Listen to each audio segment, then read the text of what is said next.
welcome to the World Numismatic News' Jefferson Nickel Varieties You Should Know, episode 16. So why not take a look at a few of the proof coin varieties that you might be able to find? And in that vein, 1953 offers a very good example of just such a coin in the form of a double die Obverse variety. In this coin, the letters of "In God We Trust" all betray the doubling to unmistakable effect. This is especially clear on the G of God, where you should see doubling to the bottom of the letter, clear separation to the serif, and similar splitting on the top ends of the letters should appear as well. The rest of the letters, like the W and E of we, should also then have clear doubling to them as well. In 2017, a PCGS graded Proof 67 deep cameo example was sold at auction for the closing price of $2,640.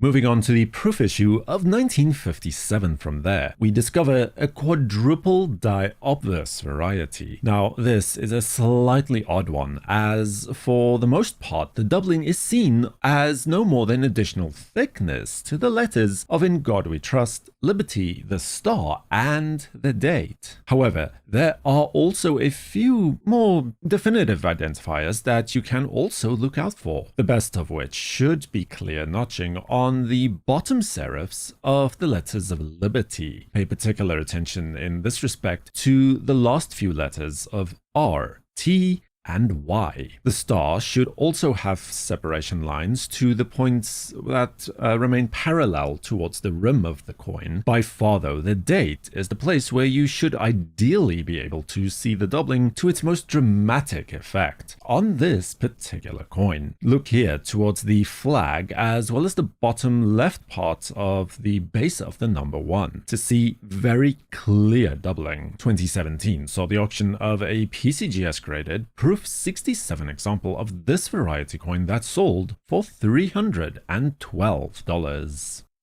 Now, then we have a Proof Nickel from 1960 to look for, and this time the doubling is, in fact, another quadruple die reverse variety this time. Now, this takes the form of class 2 or distorted hub doubling, so the best place to look for or spot the doubling on this coin would naturally be the design elements closest towards the rim of the coin. In this case, we look at the letters of E pluribus unum, with the parts of the letters that are parallel towards the rim being of interest as they would display the effect of this doubling most noticeably, such as the base of the solitary letter L and the E as well. The bottom rounding of the U would also be of interest, and so forth. Also of interest would then be the various letters of the United States of America portion of the design, especially the O of, where you should be able to see this very nicely indeed. Now, in terms of value, this coin would typically fetch a few $100s in a reasonable grade. However, in 2016, a coin from the Steve Strom collection, graded by PCGS as Proof 67 Cameo, was sold at auction for a record sum of $998.75. Subscribe to WNN, and if you do so, also remember to hit the notification bell to know when new videos are released. For the World Numismatic News, I am Numisman saying thanks for watching, stay safe,